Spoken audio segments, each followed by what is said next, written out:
welcome to Behind the Pint with Spicy, a show where I sit behind the bar with a good friend and we talk about life's ups, downs, parties, all the things you can do, all while sipping a frosty brew, man.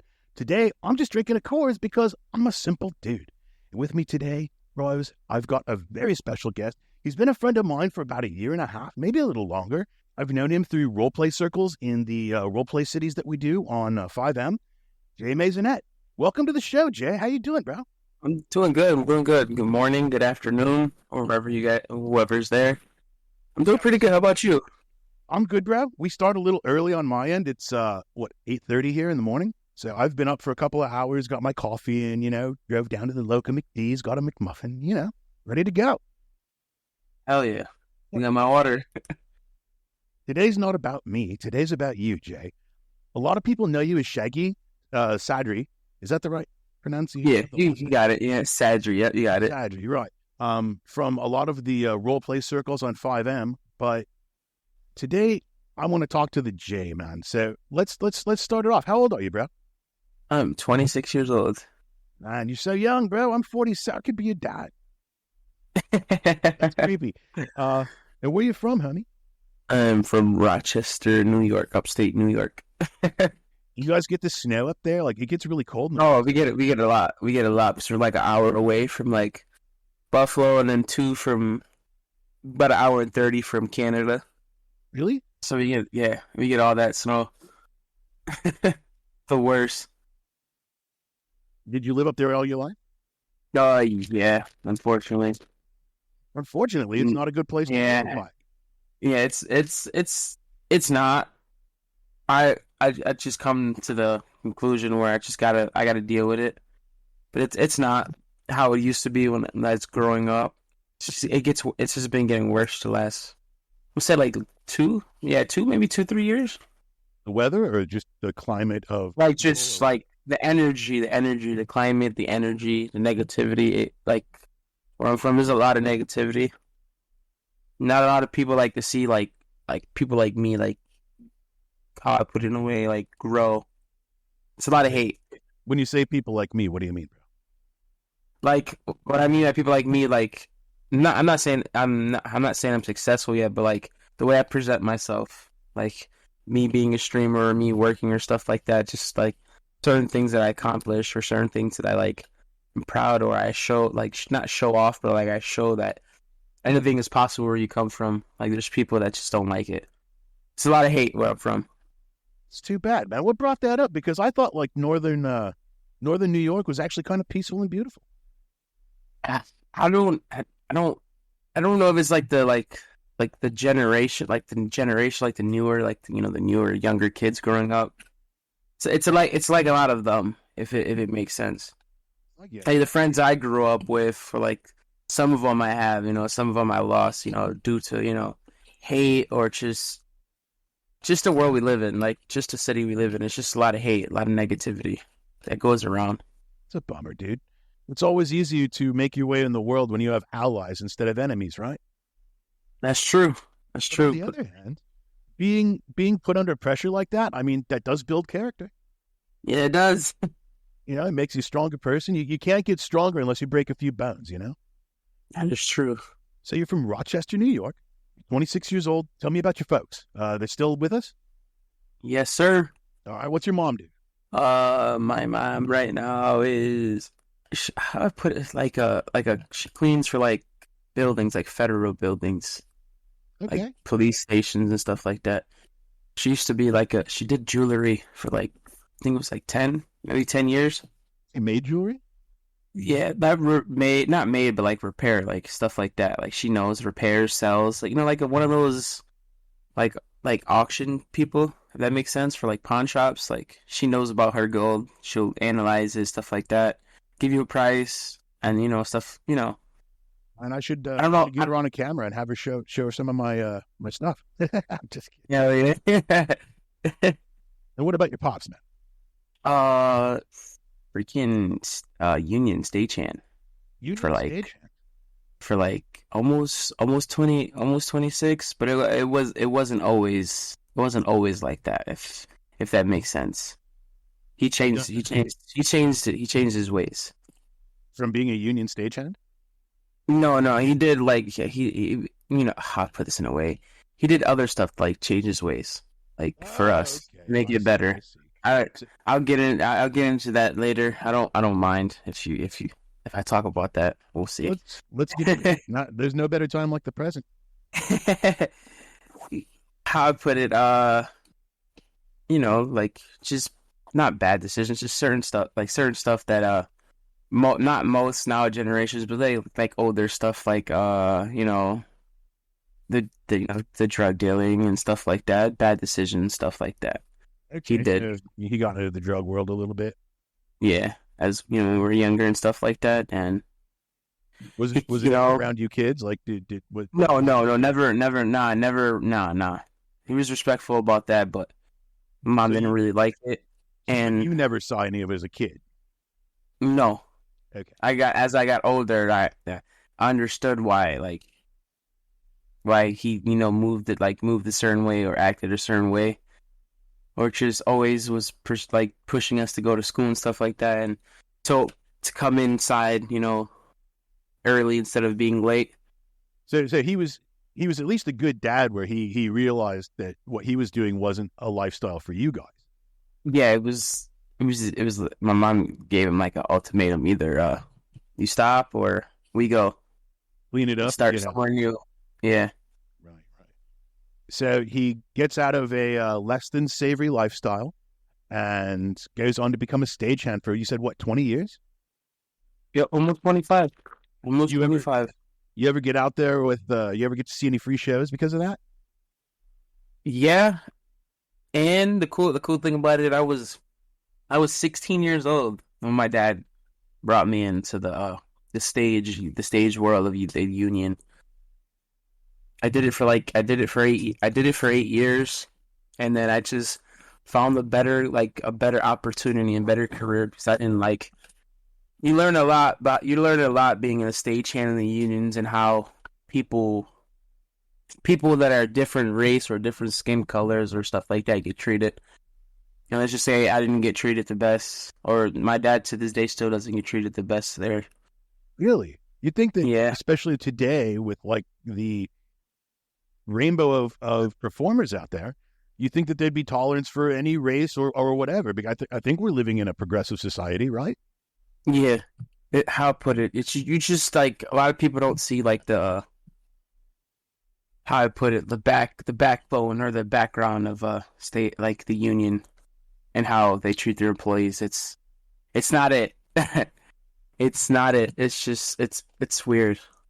Let's just say you can't level up there if you're a person of color. Really? Yes, sir. And that's disappointing to hear. I don't like that at Yeah. all. The job I'm at now. I've been for almost 2 years, and it's for me. It's been up, up, up. So, and it's So like a family over there. what do you do now? I do rental slash tent install. For like weddings Uh, and gigs and yep. whatnot? Weddings, parties, grand openings, or like cool stuff. College. We do colleges for their opening week of college, where they bring people to visit. Graduations. It's pretty cool. We did the merge. I don't know if Coca-Cola bought Fairlife, but we did a pretty big tent for them for Fairlife and Coca-Cola on this big ass land property that they destroyed to build. That'll be That's done in like a year or two. So it's pretty cool. I've seen some of those wedding tents, man. I mean, some of those things could cost thousands of dollars. They're so Yeah, elaborate thousands. inside, like Yeah, chandeliers and windows. technology of those it's crazy. It's getting crazy. Most expensive tent I ever like helped or was a part of was like almost right around like $750,000, and it was for like a place called the Wegmans. It's like one of those food places, like a Walmart. It's like they're a big trend center over here where I'm from. And they have a $750,000 tent. Yep. And they left on for a week. It was only a 2-day event. And they left it on for a week. Yep.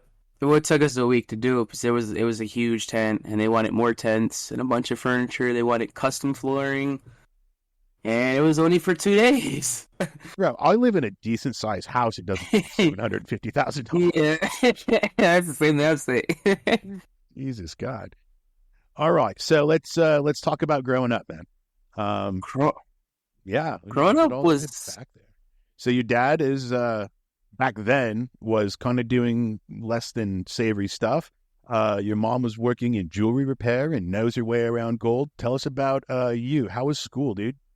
school was in the middle. I never really went to like a regular school because I had bad like anger management. So I would always get in trouble, suspended and stuff like that. Where'd the anger come from, man? I don't even know. Like it's just to this day I don't even know if that makes any sense. Like I still to this day don't. But I don't have the anger I used to have when I was like younger or littler growing up. But I got suspended like 20 times. So I went to like I don't know if you guys got that. Like I don't know if you guys have that over there or any other place. Like a hillside. It's like a hillside program where they have kids. We got schools like that. Yeah. It's like a big thing over here. I did a summer school. I was actually one of the kids that I love school, right? So my sophomore year, I went to a summer school program because I was working in a radio station at the time during the summers. And that's what I really wanted to do with my life before I became a chef. And hell yeah. So I would intern at radio stations, and they needed me to get a certain thing so I could get enough credits so that they could sign off on a work program so that I could actually work during the year at the radio station after school. You know, like I said, this was my passion. So I went to one of these, I don't know what they're called, but it was a school during the regular year. They took kids that couldn't be in regular school because attitude or like they were in and out of jail or something like that. You know what I mean? Like an alternative kind of school. But in summer, when those kids weren't there, they opened it up to a summer school. So I do know what you mean. But I've never had to interact with any of those kids. So how was that like, man? Being in a school like that? It was fun. Not fun, but it grew up, if I put it like the talking with like a counselor or stuff like that. It helped me like see the picture and grow. It wasn't fun at first. I hated it. I still got in trouble there. And there are ways of, when you get angry, they would, there's certain ways that they will approach you, and it over the time, it lowered and lowered and lowered to me, learning how to control my anger or being the person. So I was a real not an asshole, but I was I was bad. I always did some crazy shit when I was like little, but counselors and certain teachers showed me like it's not always about that, life is too short. But it was an experience. I met a lot of cool teachers, cool friends there. Were you an only child? No. You got brothers and sisters? Yeah. I have two sisters, 3 brothers, but unfortunately one passed away. Oh, what happened there? If you don't mind me asking. It was a twin with my sister. Oh, I'm sorry, man. So it was we never got to meet him. It was like I don't know how that goes, like the in stomach and stuff like that. Wasn't getting enough food, I think, something like that. Oh, so it was like one of those. Born. Yeah, so we never got to meet him. So it hits different. Yeah. Now I feel it. My wife and I, we miscarried our first baby. She miscarried with our first baby. And there's always that wonder in your head, like, what would that person have been, How would they would have looked? How would they would have been? Right? Like, what's the attitude? Would it have been a little me? Would it have been a little her? Like a combination of the two? Like, would they have been an asshole? Yeah. But it would have been interesting to know. But, I've got 3 kids now, so you kind of move on and you love them. That you just focus on the 3 you've got, I guess that's the way to get around it. So you got 2 sisters, 2 brothers. Were you guys close? Did they beat up on you? How'd that work? Oh, where were you in that pecking order? Oh, I'm the second. I'm the second oldest. My sister's the oldest. It was my sister, me, my brother, my other sister, and then my little brother. I got you. Okay. And what was that relationship like with them? It was more.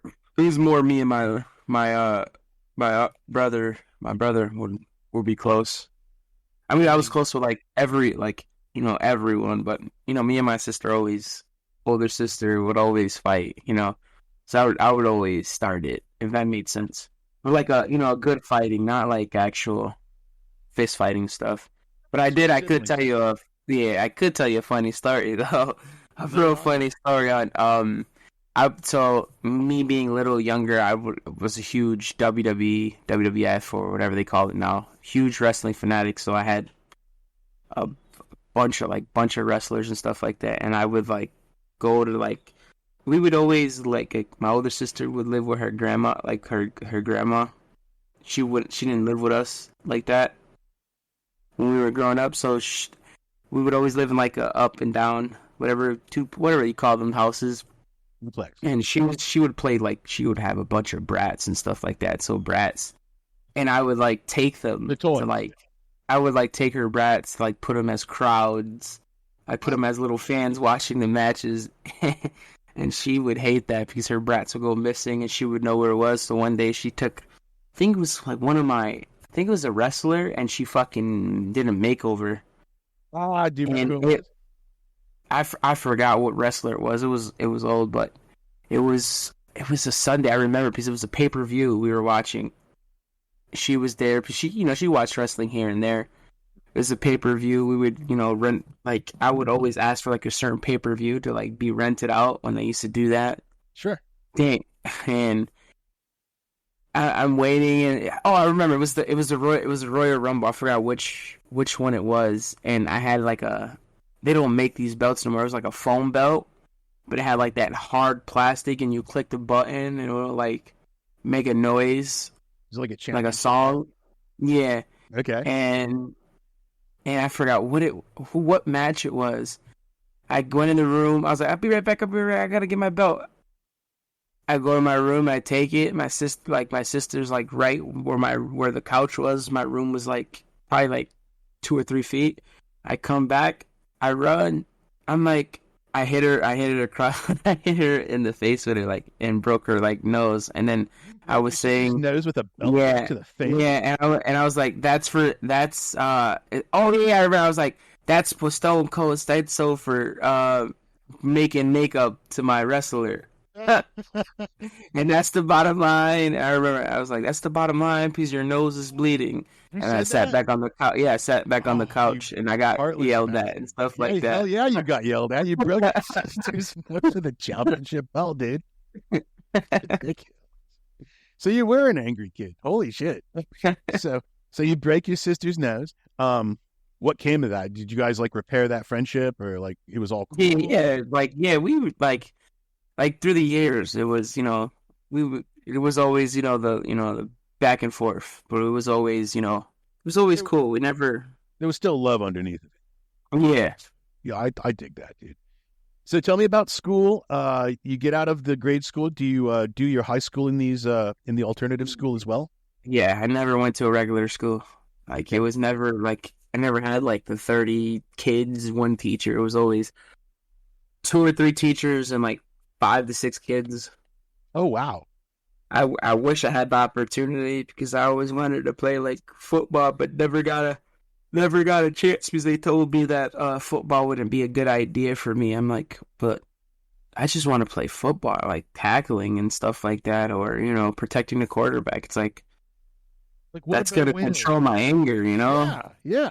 What a better way to get your anxiety out than putting it out in a physical sport, I mean, I think that's why a lot of kids who get angry, join sports, man. Take it out there. Become a superstar with that anger, Focus it, channel it, become what you want to be. Guess they didn't see it that way. So going to these schools, did you have a chance for like any kind of extracurricular activity?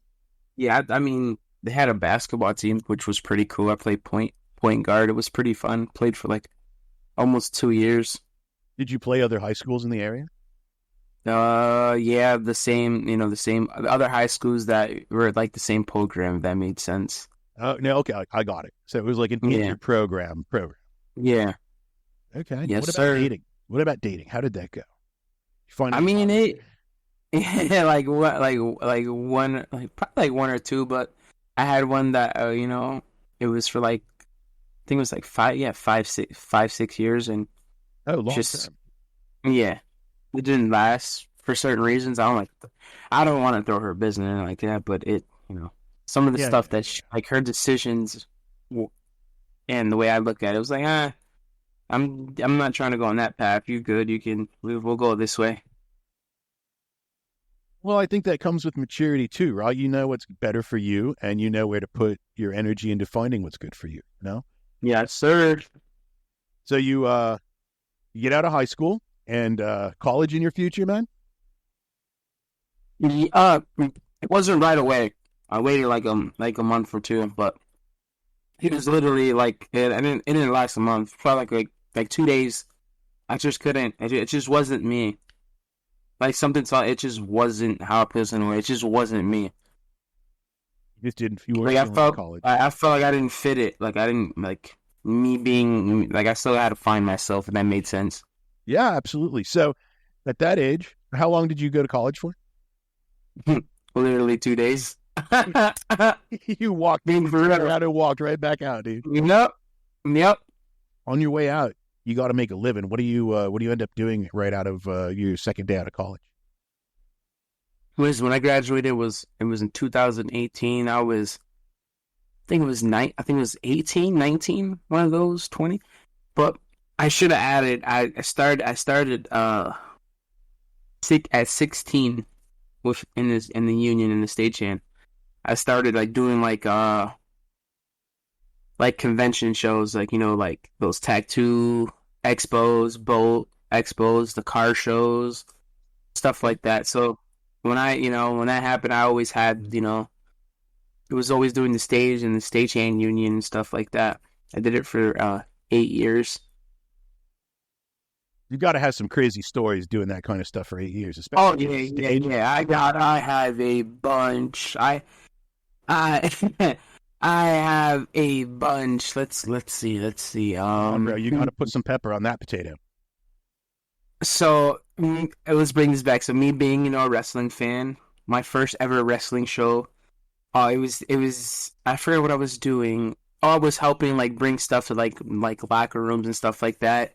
For And I the forgot. WWE? Yeah, yeah, yeah. Oh, Like wow. they came here. It wasn't. I don't think it. I think it. Yeah, it was the first time in their life because when they come here, they never do a live show because our arena is so small, it only holds so much. So this is when they had like a smaller stage and they did a live show. And I forgot what girl wrestler. It was two of them that were rocking, but I forgot what it was. I forgot what it was. They said something. So when I like looked around. They thought, oh yeah, yeah, here it goes. They thought I was like a fan, like a young kid fan lost because I have like a baby face, like a young face. It's like I forgot what she said, but it was like the funniest thing. I turned and she goes, "Oh, I'm so sorry. We thought you were like a little kid." And then the girl, like I forgot what two girl wrestlers it was. The second one was like, "But Lord, look at those beautiful eyes." So the whole day I was talking about it. Oh, Like I yeah. was You were just talking about blushing. that all day. I was just blushing because I have like hazel blue eye, like hazel eyes. Like they're bright. It's nice, dude. I was like, hell yeah, the whole time. He said, "Hell yeah." That's not something that you can put back in your pocket, dude. You wear that like a Nah, crown always. yeah, yeah, and I did. What is that? Nitro Circus. Oh my god, love Nitro Circus. That's the Uh, that's the show with the motorcycle stunts and all yeah, that, right? Dude, I yeah, saw a dude doing that where they were like putting rockets on wheelchairs, yep, like shooting them off in ramps, and these guys are doing flips and landing them, dude. yes, sir. That's crazy. I got to, but the best what was it? The two best moments of me doing that was the first was doing Kevin Hart when he had that show, that big show that he was doing around the world, and It was gonna be put on Netflix. I was working his VIP session, and he's the coolest guy. He's fucking cool. So what? Genuinely cool, dude. Oh, it was just like if they needed stuff, like move stuff around VIP, like like little stuff like to bring in, bring out, bring in, bring out type stuff. So you were like an assistant to Kevin Hart. 5 of us were, but yeah. That's awesome, dude. That's awesome. And you said he was like totally cool. Did he give you a tip? Did he throw you some jewelry? He's just like knowledge of. I wish he just like acknowledge us and stuff like that. And probably my all time. I hold this to this day. Mm-hmm. I knew who he was before all the like before he got big and stuff like that. But it was me, my dad, and one other. We got to eat with Kane Brown. No way. The most humblest, genuine person. Like it was like we didn't know who he was. Like I didn't know who he was at the time. Like I didn't know who he was until later that night he performed. And we sat there and had breakfast. He was talking. We were talking there. We talked there for like an hour because breakfast and stuff. Like they'll give us breakfast before we go. Set up the stuff and bro, he's a cool dude, man. The conversations we were having and stuff like that. And then he opened up, and I'm like, what the fuck? What are the chances of that? Eating breakfast with someone that's opening for Luke Bryan, because that's who it was. He was opening up for Luke Bryan. Kane Brown, man. I'm like, that's huge, bro. Hell yeah. I can feel it. Dude's got a ton of songs, too, that I love. He does. So, doing all of this, who was the worst celebrity that you ever got to come across? Tyler Perry, Medea. I'm gonna say this now. He's an asshole. He's a cunt. Really? Just keeping it. Yeah, don't let that picture fool you. Yeah, let's just say he treats the people that sets up his stage like absolute garbage. What, do you give you shit? No, he's just an asshole. Like, wasn't satisfied. Like, not how I put this. Like, usually, like, there's certain venues that the caterers and stuff like that from the artists. They'll make sure the people that are set up eat good. Well, his cater crew was eating good while he provided us with waters and snack bars. While his cater crew were eating, top-notch potatoes and stuff like that. Yeah, all the exquisite dishes, and you guys are left with scraps. Yeah, we couldn't touch none of that. It was only water, pop, chips, and like those little bars. That sucks because when I was working some of the live radio events in Portland, like they'd bring in the food trucks and like we'd eat, dude. And I was just a producer. I wasn't nobody famous. I just pushed buttons, He doesn't see the people that set up his show as anything. If that makes sense. Which really sucks because without you guys, there's no show. Exactly. Like when I do the Fat and Spicy show, I've got Laws, dude. And without Laws, we could not do the show. Like we've tried, like Jacob knows how to run the buttons and do what he has to do, like to get us on the air. But having her and she's like in our ear, people don't know that. It's a little behind the mic action. We can hear her in our headphones and she's giving us cues throughout the show for like time, or we got somebody followed in the chat, or we got a new subscriber or whatever. She's always telling us this stuff. And dude, we couldn't do any of this without her like monitoring and watching and keeping us on track, keeping us on time, because we're in our own element. You got to take care of the people that take care of you, I mean, that's just rule number one, bro. Yes, it is. So you're out on the road, you're working stagehand, you're doing events. What makes you decide to stop that and go into setting up tents? Oh, it wasn't, I'll put this in a way. I was... we'll get to that point, but I still want to add a few things. Please. Doing tents and stuff, like doing not tents, but like doing the stage and stuff like that. Not saying what is it like 2 years. I stopped doing certain things. Like I don't know how to put this in a way. Just honestly put it out. Not followed in the footsteps of my dad, but I was, as a stagehand, I was doing the dealing in there and stuff like that, and I was always outside in the streets, corners and with like my friends and stuff like that, the drugs, the stuff like, a whole lot of how I put this in a way. You were a whole The two, pharmacy, bro. not the whole pharmacy, but like, like pills, cocaine, heroin, and the other big one, the Fetty, the one that people can't stand, but Yeah, stuff yeah, like that. yeah. Okay. And But I was always respectful, and stuff like that. But it was always that it was home late, maybe like 12, 1, 2 in the morning. I would always drive my dad's double bike from my house to the block every other night, like if I got out of work early. to go sell. Yeah, or to be there all, chill, smoke, drink. Right, right. Did So, you uh did you ever get caught? never did. Knock on wood. Never got caught. Never did. Never did. You Nope. did this for 2 years? No, no, no. I did this. I stopped. I stopped 2 years. I did this. I'm 26, so I did it from 20. Hold up. I stopped when I was 25. You stopped when you were 25. Okay, Yeah. so Started at 20.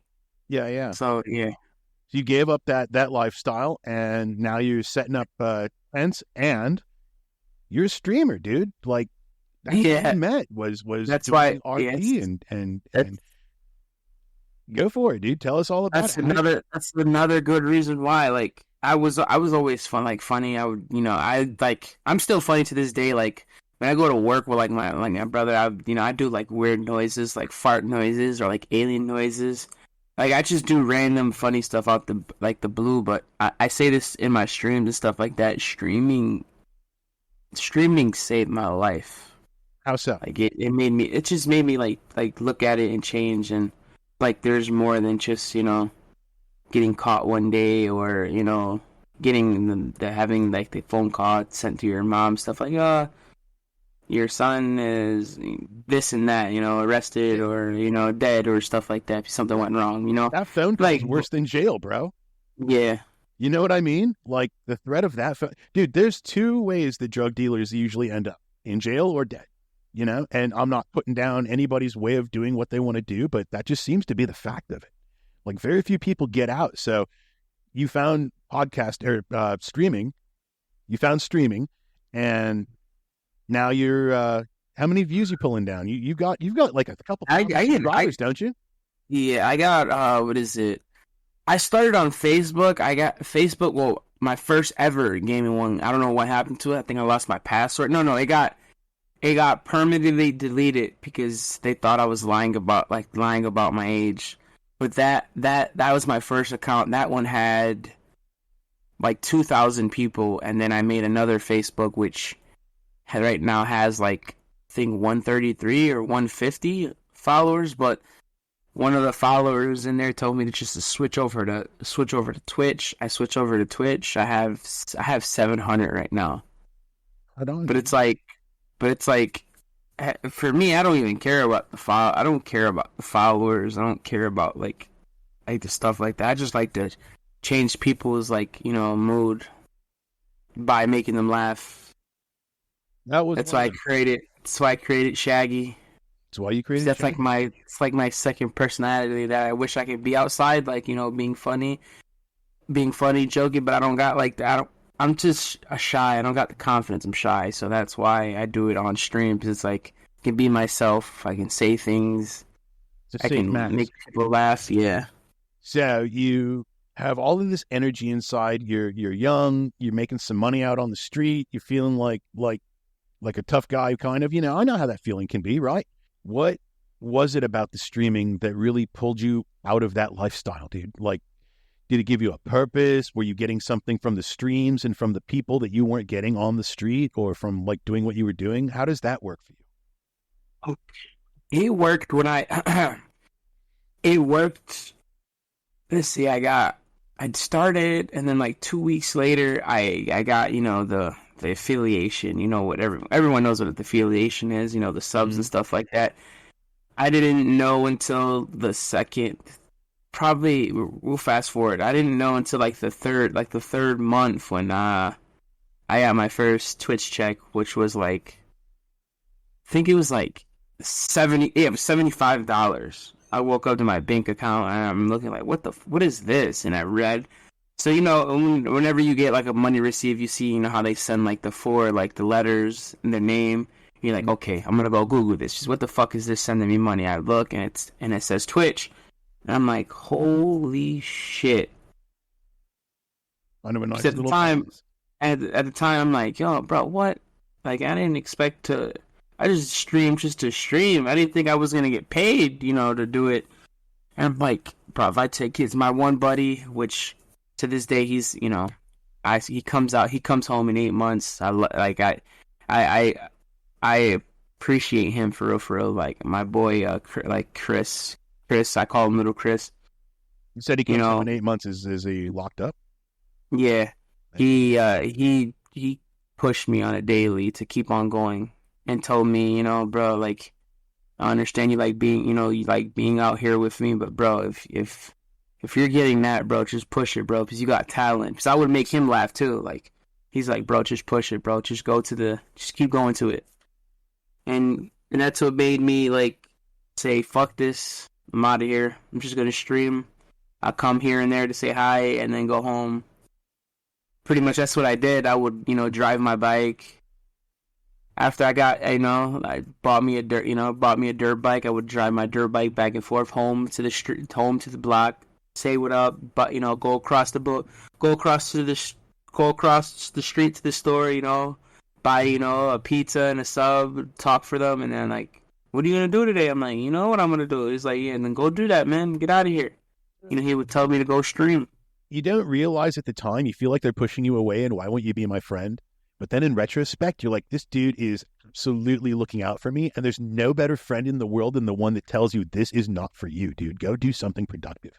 But yeah, I appreciate him for real. He made me open eyes more, and just the environment, the community I built with like the Shaggy gang, like I don't know how to put it in a way. I appreciate them for real.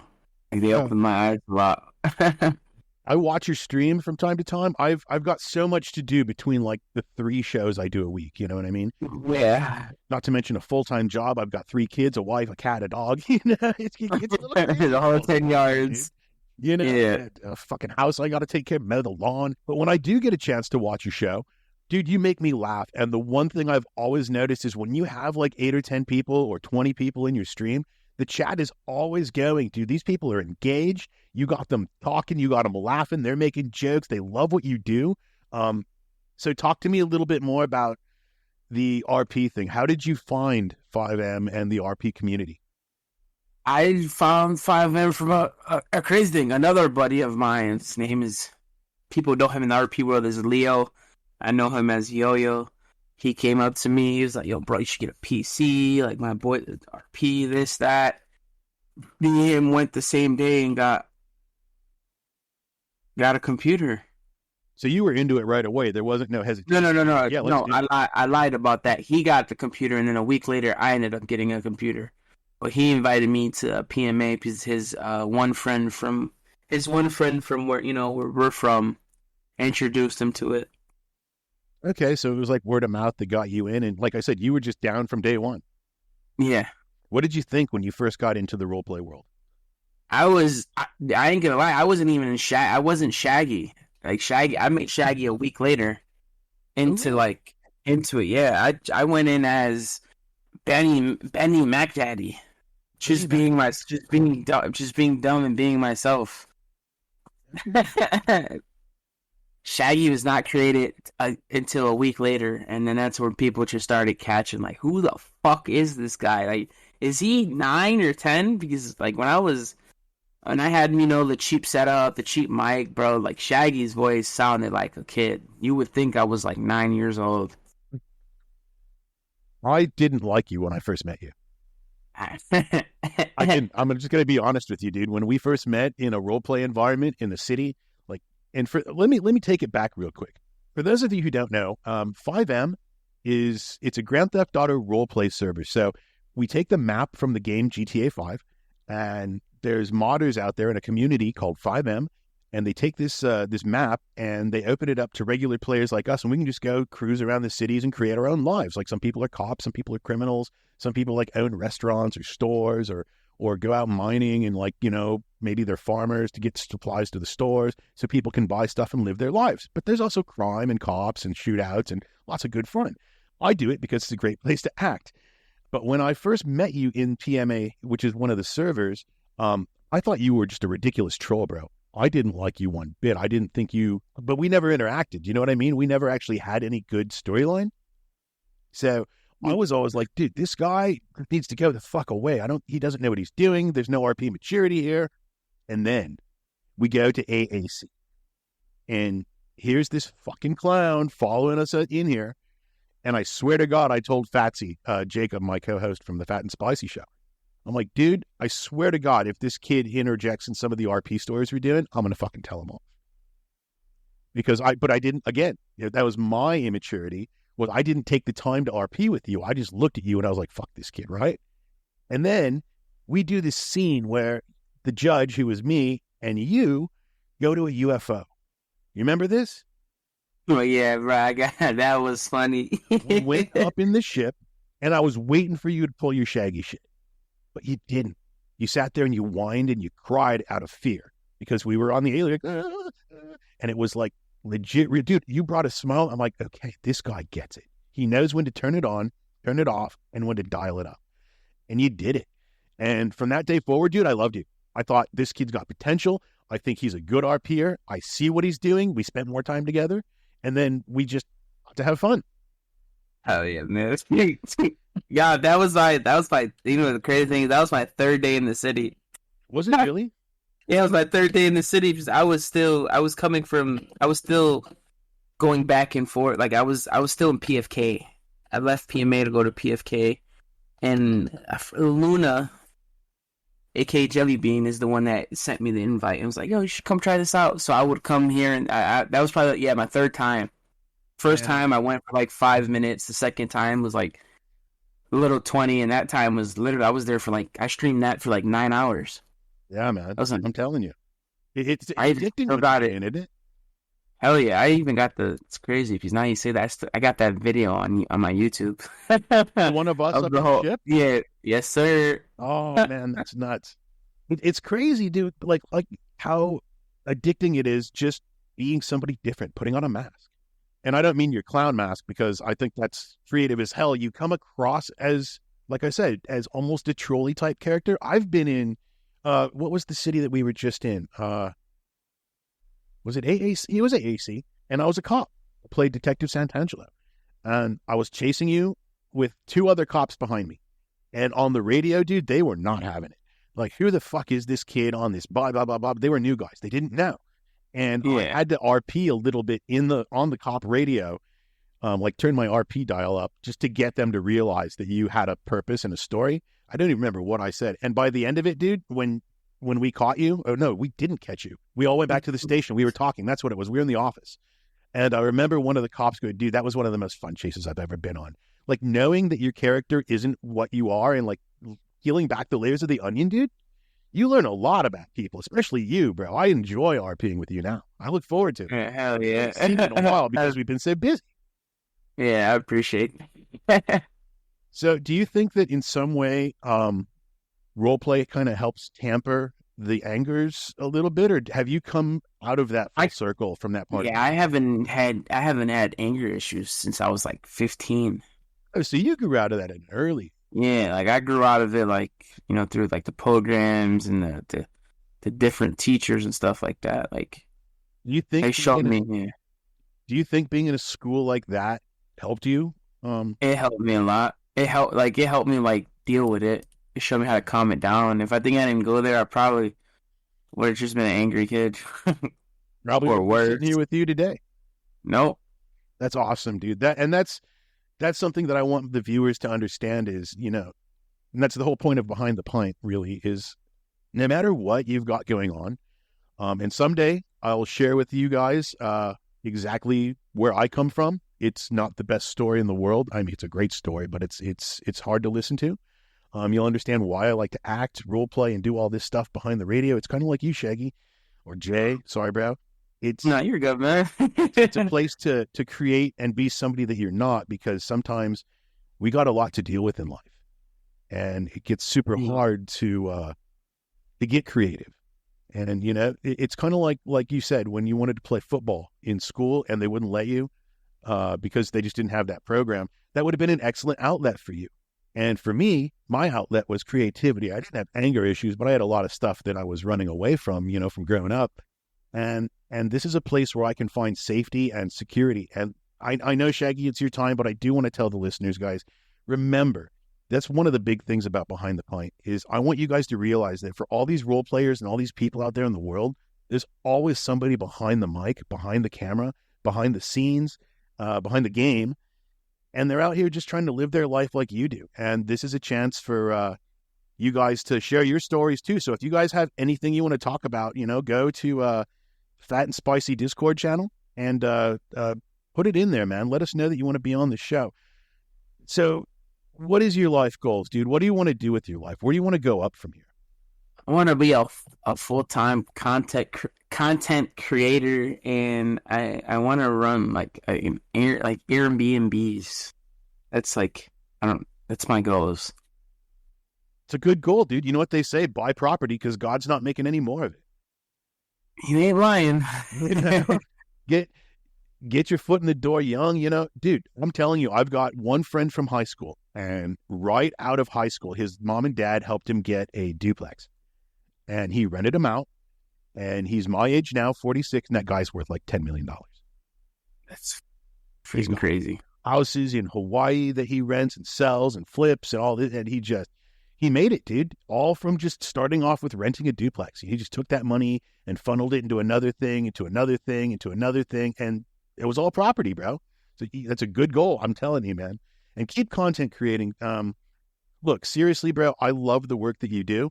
I'm glad that you and I have got to know each other over those last couple of years that we've been playing together. God, it's been a while, hasn't it? It has, a long time. Before we go, do you any final words of inspiration for the fans out there? I'm gonna use my saying, man. I'm gonna use my saying I always do, man. Remember, always never negativity, always positivity. I use that because negativity would bring you down, like it would destroy you. Always positive. Probably my sign, if you're going through stuff, man, just pop on a stream, pop on a video or something, music. But man, never say never, because you never know, man. If you're going through stuff, or if you have like a roughy like lifehood, like me or Spicy, for example, like it would, man, find your, how I put it, find your second character. Because I found mine, and it's creating videos and making people laugh by streaming. Dude, I think that's the wisest thing I've heard anybody say in a while. Find your second character, and we don't mean in RP, we mean in life. Find a way to flip. I found mine. I'm happy with my second character. You found your second character in a character, bro. Hell yeah, man. So, before we go, tell the people where they can find you. You can find me on Twitch, find me on Kick at JDino. Just regular JDino, JDENO.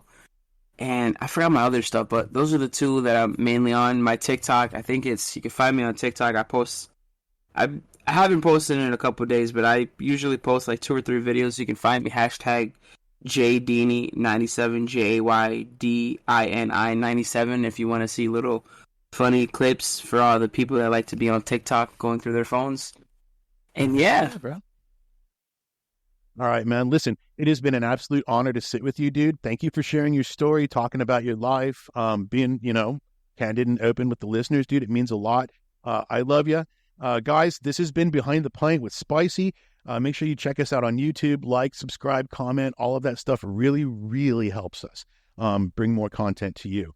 Until next time, bar's closed. Skedaddle.